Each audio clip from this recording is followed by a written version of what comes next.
Welcome students. मैं doctor Sanjeev Bansal, associate professor, department of ABST, government college Nohar, BCom part third के सभी students ABST first corporate accounting में आज हम नया टॉपिक लेके आ रहे हैं। हालांकि स्टार्टिंग में हमने इस टॉपिक को किया था डबल अकाउंट सिस्टम, लेकिन हो सकता है उस समय स्टूडेंट कम थे या प्रॉपरली यूट्यूब पे वीडियो अपलोड नहीं किया गया हो, इसलिए स्टूडेंट्स की हेल्प के लिए हम इसको दोबारा शेयर कर रहे हैं इस लेक्चर को। तो यूनिट 5 का बहुत इम्पोर्टेंट चैप्टर है कॉरपोरेट अकाउंटिंग का डबल अकाउंट सिस्टम, द्विखाता पद्धति। स्क्रीन पे आप देख रहे हो। डबल अकाउंट सिस्टम कहते किसे हैं? ऐसी जनोपयोगी संस्थाएं यानी पब्लिक यूटिलिटी सर्विसेज, जैसे इलेक्ट्रिसिटी सप्लाई कंपनी है, water supply company, gas supply company, railway company, telephone, transport कंपनियां, जिनका काम सर्विस देना है, सेवाएं प्रदान करना है, इनके द्वारा जिस विधि या जिस मेथड से, जिस सिस्टम से अपने अंतिम खाते फाइनल अकाउंट तैयार किए जाते हैं, उस मेथड या उस सिस्टम या उस विधि को ही हम डबल अकाउंट सिस्टम या द्विखाता पद्धति के नाम से पुकारते हैं।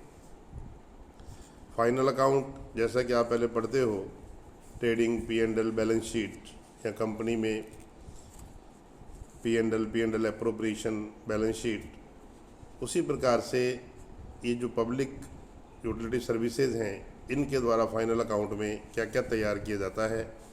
सबसे पहले रेवेन्यू अकाउंट, यह प्रॉफिट एंड लॉस अकाउंट की तरह होता है। दूसरा नेट रेवेन्यू अकाउंट, यह P&L एप्रोप्रिएशन अकाउंट की तरह होगा। फिर बैलेंस शीट के दो पार्ट कर दिए। पहला statement of receipt and expenditure on capital account, पूंजी खाते पर प्राप्तियों व खर्चों का विवरण पत्र। दूसरा जनरल बैलेंस शीट, सामान्य चिट्ठा। चूँकि बैलेंस शीट के दो पार्ट कर दिए गए हैं, दो टुकड़े कर दिए गए हैं, इसीलिए इसे हम डबल अकाउंट सिस्टम या द्विखाता पद्धति के नाम से पुकारते हैं। तो आज मैं इस चैप्टर का जो फर्स्ट पार्ट है वो फाइनल अकाउंट है। तो फाइनल अकाउंट कैसे बनाते हैं, इसके फॉर्मेट हम डिस्कस करेंगे। सबसे पहले रेवेन्यू अकाउंट का फॉर्मेट आप स्क्रीन पे देख रहे हो। पहले कंपनी का नाम, जो भी ABC या XYZ, water supply company limited, revenue account for the year ended, क्योंकि ये अंतिम खाते हैं, लास्ट डेट को बनाने हैं। फॉर्मेट में वही पर्टिकुलर अमाउंट डेबिट और क्रेडिट साइड। डेबिट में क्या लिखना है? To all operating expenses except all type of interest expenditure. जितने भी परिचालन से संबंधित खर्चे हैं वो सारे लेने हैं, ब्याज के समस्त खर्चों को छोड़कर। यानी कि एक तो नॉन ऑपरेटिंग एक्सपेंडिचर नहीं लेने हैं और एक इंटरेस्ट की आइटम नहीं लेनी है। ऑल ऑपरेटिंग एक्सपेंसेस अपने को लेने हैं, जितने भी हैं वो सारे DR साइड में, और CR में बाई ऑल ऑपरेटिंग इनकम्स, जो भी परिचालन से संबंधित आय है। यानी क्या नहीं लेना है? Except all type of interest receipts, जो ब्याज की प्राप्तियां हैं उनको, और नॉन ऑपरेटिंग इनकम को छोड़कर।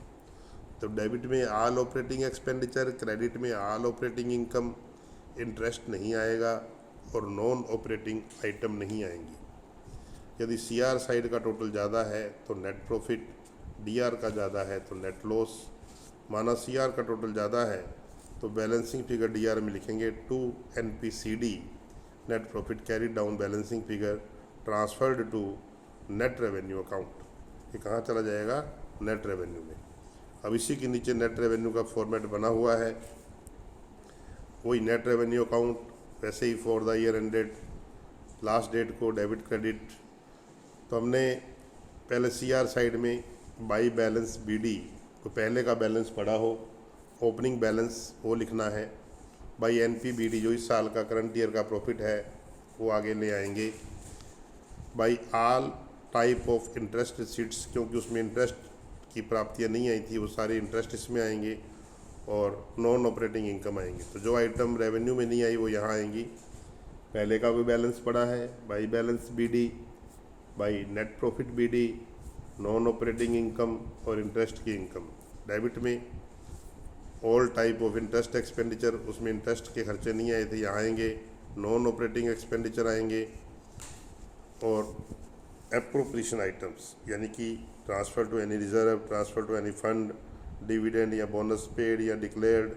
तो ये सारे जो एप्रोप्रिएशन के आइटम होते हैं वो भी नेट रेवेन्यू में, क्योंकि ये P&L एप्रोप्रिएशन अकाउंट की तरह है, DR साइड में आएंगे।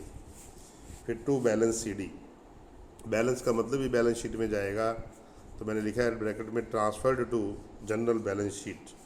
तो जो भी बैलेंस होगा वो जनरल बैलेंस शीट में ट्रांसफ़र कर दिया जाएगा, transfer to general balance sheet. फिर थर्ड पार्ट इसका ये रेवेन्यू हो गया, नेट रेवेन्यू हो गया। तीसरा बैलेंस शीट के दो पार्ट है। पहला part statement of receipts and expenditure on capital account as on, जैसे बैलेंस शीट में लिखते हैं लास्ट डेट को। तो ये प्राप्तियों और खर्चों का विवरण पत्र कैपिटल रिसीट और कैपिटल एक्सपेंडिचर का। इसमें हमने दो साइड हैं। जो डेबिट साइड है इसमें एक्सपेंडिचर ऑन कैपिटल अकाउंट यानी कैपिटल एक्सपेंडिचर लिखने हैं, और जो क्रेडिट साइड है उसमें रिसीट ऑन कैपिटल अकाउंट यानी कि कैपिटल रिसीट लिखनी है। अमाउंट के 3 कॉलम हैं, ओपनिंग बैलेंस, एडिशन और क्लोजिंग बैलेंस। ऐसे इधर ओपनिंग बैलेंस, एडिशन और क्लोजिंग बैलेंस। तो पहले अपन एक्सपेंडिचर साइड देखते हैं, DR साइड। कैपिटल एक्सपेंडिचर, एक तो फिक्स असेट्स, इंटेंजिबल और फिक्टिशियस, यानी कि करंट को छोड़ देना है, इन्वेस्टमेंट को छोड़ देना है। करंट असेट्स और इन्वेस्टमेंट को छोड़कर बाकी असेट्स इस स्टेटमेंट में आएंगी। फिक्स असेट्स चाहे वो लैंड बिल्डिंग है, प्लांट मशीनरी है, फर्नीचर है। ओपनिंग बैलेंस का मतलब 1 अप्रैल को या प्रारंभ में कितनी थी। एडिशन का मतलब हमने ड्यूरिंग द ईयर और परचेज किया है तो ऐड हो जाएगा, और यदि सेल किया है तो लेस हो जाएगा। मान लीजिए शुरू में 1 लाख की लैंड बिल्डिंग है, 50,000 की हमने और ख़रीदी तो क्लोजिंग बैलेंस 1,50,000। मान लीजिए प्लांट मशीनरी शुरू में 50,000 का है, 10,000 का सेल कर दिया तो ओपनिंग बैलेंस 50, एडिशन में -10 और क्लोजिंग 40,000 आ जाएगा। ऐसे इंटेंजिबल असेट्स, गुडविल है, पेटेंट, कॉपीराइट, ट्रेडमार्क, शुरू में कितना, एडिशन और क्लोजिंग बैलेंस। जनरली इनको राइट ऑफ करते हैं तो बीच वाले कॉलम में माइनस आ जाएगा ऑटोमेटिकली। मान लीजिए शुरू में गुडविल 50,000 है, 10,000 राइट ऑफ की है तो -10 और क्लोजिंग में आएगा 40,000। ऐसे फिक्टिशियस जैसे प्रिलिमिनरी एक्सपेंसेज है, discount on issue of share, discount on issue of debenture, जो भी कृत्रिम संपत्तियां हैं उनका ओपनिंग बैलेंस कोई राइट ऑफ किया तो माइनस हो जाएगा और क्लोजिंग बैलेंस।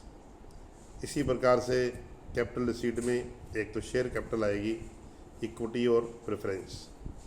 शुरू में कितनी थी और इशू किए हैं तो ऐड हो जाएंगे, और यदि कोई प्रेफरेंशियल कैपिटल है, शुरू में कितनी इशू की है तो ऐड, और रिडेम्पशन किया है तो माइनस में आके क्लोजिंग बैलेंस आ जाएगा। कई बार क्लोजिंग दिया होता है तो ओपनिंग निकल जाएगा, ओपनिंग दिया है तो क्लोजिंग निकल जाएगा। इस बात का अपने को ध्यान रखना है। फिर लॉन्ग टर्म लाइबिलिटीज़ जैसे डिवेंचर्स हैं, कोई लॉन्ग टर्म लोन है, शुरू में कितना बैलेंस और हमने एडिशन किया है इसमें लाइबिलिटी में, या हमने कम किया है, रिडेम्पशन किया है डिवेंचर का, या कोई लोन पे किया है तो लेस हो जाएगा। और तीसरा कैपिटल रिजर्व, कैपिटल रिजर्व के नाम से हो, कैपिटल रिडेम्पशन रिजर्व के नाम से हो, सिक्योरिटी प्रीमियम के नाम से हो, शेयर फॉरफिटेड के नाम से हो। तो ये जो कैपिटल रिजर्व हैं ये भी अपने को शुरू में कितना कोई एडिशन हुआ है तो, या हमने इसको यूज़ किया तो माइनस हो जाएगा, और क्लोजिंग बैलेंस। तो कहने का मतलब शेयर कैपिटल आ गया, लॉन्ग टर्म लाइबिलिटी आ गई, कैपिटल रिजर्व आ गई। क्या नहीं आया, एक तो शॉर्ट टर्म लाइबिलिटी यानी कि करंट लाइबिलिटी नहीं आएंगी, और दूसरा इसमें जो है अदर रिजर्व्स जो फ्री रिजर्व्स हैं वो नहीं आएंगे। अब हमें क्या करना है, फर्स्ट और सेकंड कॉलम का टोटल नहीं लगाना है, खाली क्लोजिंग बैलेंस का टोटल लगाना है। यदि क्लोजिंग बैलेंस शीट का ज़्यादा है तो एक्सपेंडिचर साइड में लिखेंगे excess of receipt over expenditure carried down आगे ले जाएंगे, transfer to general balance sheet. और यदि एक्सपेंडिचर का टोटल ज़्यादा है तो रिसीट साइड में लिखेंगे excess of expenditure over receipts carried down या बैलेंसिंग फिगर जो भी है, transfer to general balance sheet. तो ये तीसरा फॉर्मेट है statement of receipts and expenditure on capital account. अब लास्ट में जनरल बैलेंस शीट के दो पार्ट थे। तो general balance sheet as on, वही लाइबिलिटी, अमाउंट और असेट्स और फिर अमाउंट। तो इसमें जो इसका पहला पार्ट था उसमें कैपिटल एक्सपेंडिचर यानी असेट्स लेफ्ट हैंड में आई थी और लाइबिलिटी राइट हैंड में।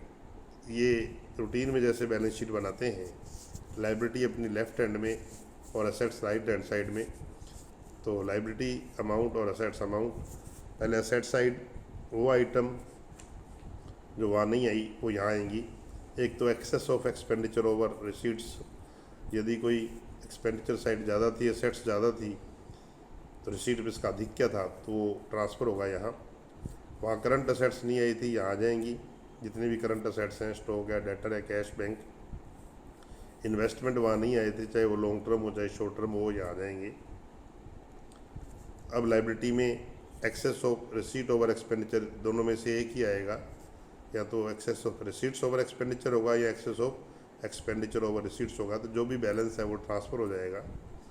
एक नेट रेवेन्यू का बैलेंस ट्रांसफ़र किया था वो यहाँ आएगा। करंट लायबिलिटी वहाँ नहीं आई, वो यहाँ आएंगी। और reserves fund other than capital reserve, तो कैपिटल रिजर्व के अलावा जितने भी रिजर्व या फंड्स हैं, जनरल रिजर्व है और कोई रिजर्व है, वो सब यहाँ आएंगे। और डेप्रिसिएशन फंड, चूँकि डबल अकाउंट सिस्टम में सभी एसेट्स को कॉस्ट वैल्यू पे शो किया जाता है, तो डेप्रिसिएशन का फंड यहाँ आएगा। ओपनिंग बैलेंस और करंट ईयर का डेप्रिसिएशन जो इसमें ऐड कर देंगे, क्लोजिंग बैलेंस यहाँ पर दिखाना है। तो यदि क्लोजिंग दिया तो वो आ जाएगा। करंट ईयर का डेप्रिसिएशन ऑपरेटिंग एक्सपेंडिचर रेवेन्यू में आएगा। तो ओपनिंग बैलेंस यदि दिया है तो उसमें करंट ईयर का डेप्रिसिएशन ऐड करके यहाँ आएगा, और क्लोजिंग है तो डायरेक्ट आएगा। इस प्रकार से बैलेंस शीट का टोटल मिल जाएगा। तो ये हमारा डबल अकाउंट सिस्टम का फर्स्ट पार्ट है, जो फॉर्मेट आपको चारों बताए हैं। इसकी एक्सरसाइज अपन करेंगे, तो इसको आप अच्छे से रिपीट कर लेना चारों फॉर्मेट को। Thank you very much.